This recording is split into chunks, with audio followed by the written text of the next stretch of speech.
This video tutorial is all about the wrists, the neck, and the jaw.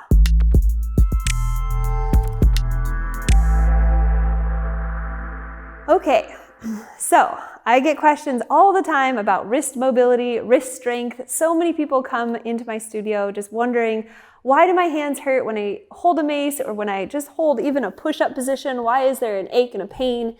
And I really want to highlight some of the why, because it's really going to help you understand how to get this better in a progressive way that really tackles the fascial restrictions and the immobility first, and then the strength training second. So you'll see here, I have this kit. This is an all-in-one kit. Definitely recommend checking it out on RAD Roller. You can use my discount code. It's SUMMER15 if you want to get 15% off from their website. I've been a master trainer for them for a long time. I teach seminars. I'm actually teaching one coming up that combines the self-myofascial release tools specifically for the steel mace athlete. Super pumped about that.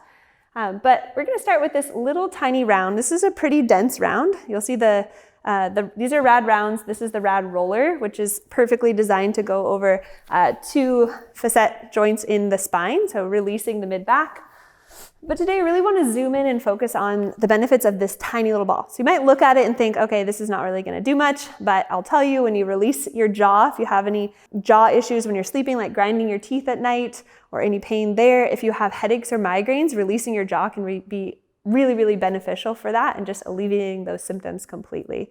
And then also, when you're training with the steel mace or anything that requires like a strong grip strength, so when we use mace or clubs, we're constantly holding our grip tight and really recruiting our entire kinetic chain from the wrist through the forearm, through the shoulder, into the lat, and into the rest of the body as well.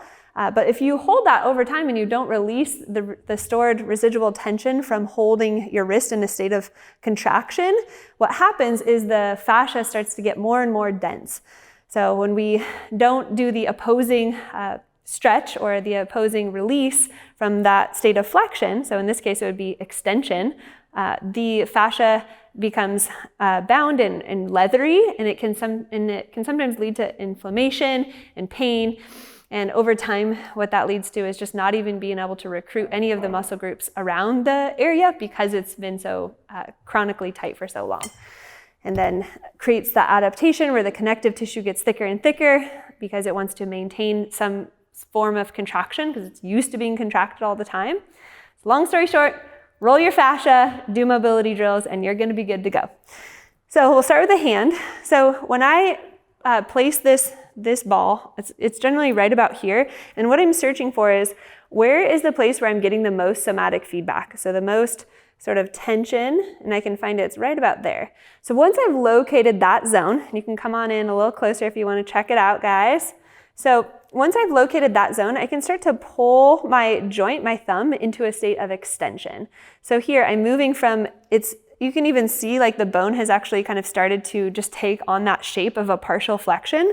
So as I apply pressure to the area that feels like the most inflamed or bound fascia, I start to stretch my bone out into extension as I'm moving it. This is a really powerful way to start releasing that area. And I can do this for all of my movable joints, all the different pads in the hand. And generally what will happen is after you roll the hand, you're able to actually create more surface area contact on your mat because your hands aren't bubbling up or kind of gripping like this or palming. So a lot of times I'll see when people first start, they're doing this with their hands, but we really want to create that full fascial connection with the floor. So I'm not just pizza rolling, like rolling around in a little circle. I'm going to each finger pad, finding the most bound area, and then stretching the fingers as I slide and glide. So it's a combination of pin it, pull it, move all the way up to the part where it's just a little uncomfortable, which it is, even up into the finger. And I can feel that is definitely, my fingers are talking to me, they're giving me feedback saying, yep, you are definitely targeting the zone where there has been a little inflammation due to bound fascia.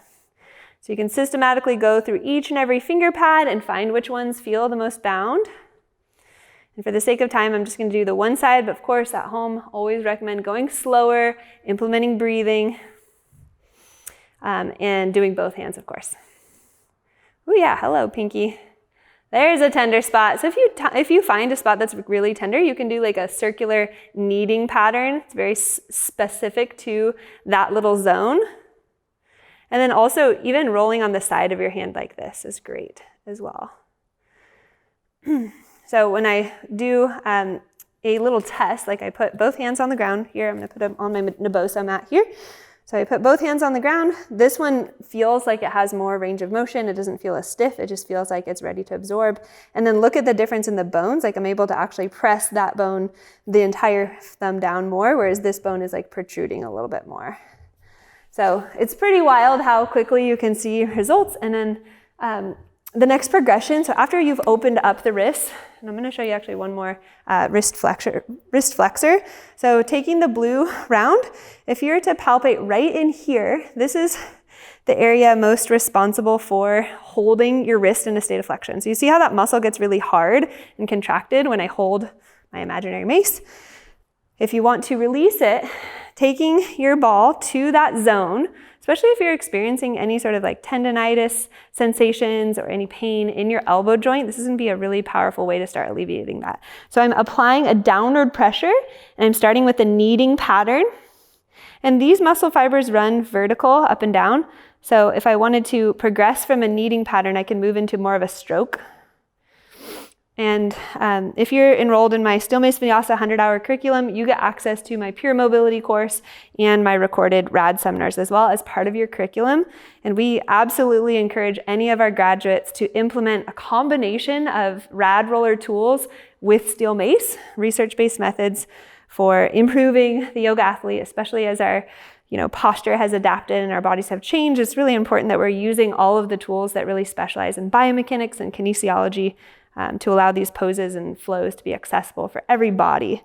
So I can go in my flush here.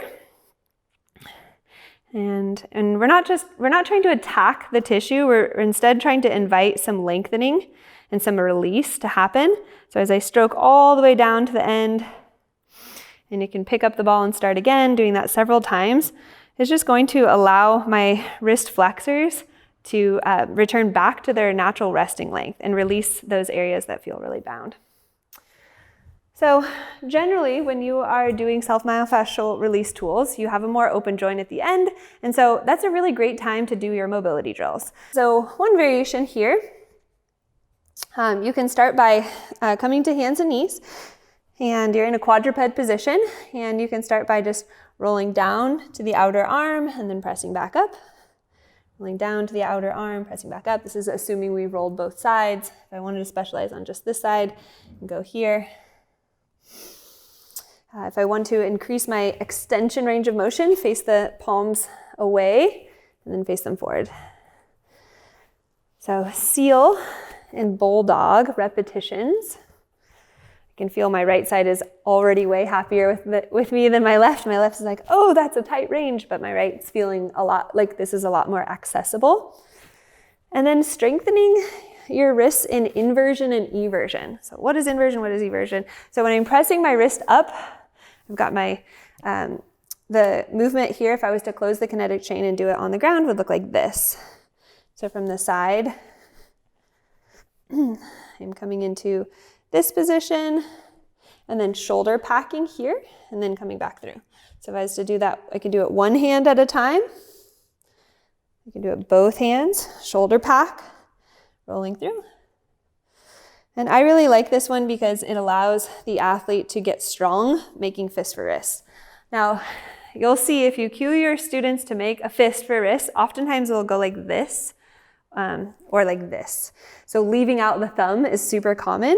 So really train them. It's just like if you were to make full fist contact, if you're doing a martial art, it's that same sort of action. So how does this apply to the mace?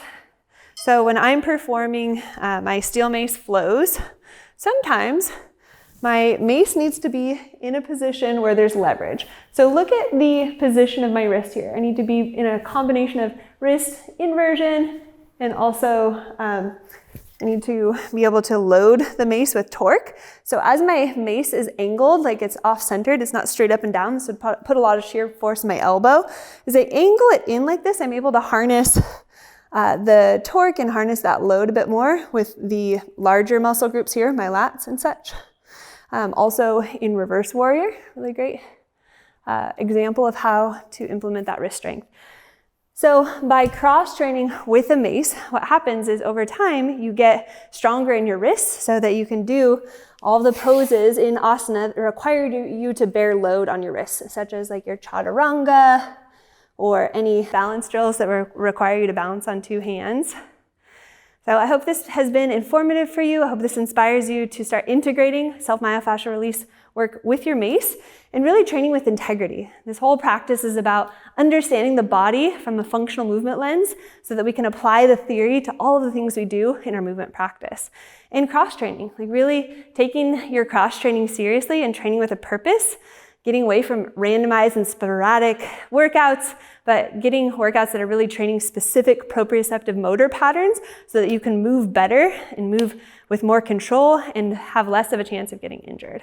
So I hope this has been fun for you. It's really awesome for me to geek out on this stuff. I hope to see you guys at the Flowshala very, very soon. Get in touch if you have any questions about the teacher training.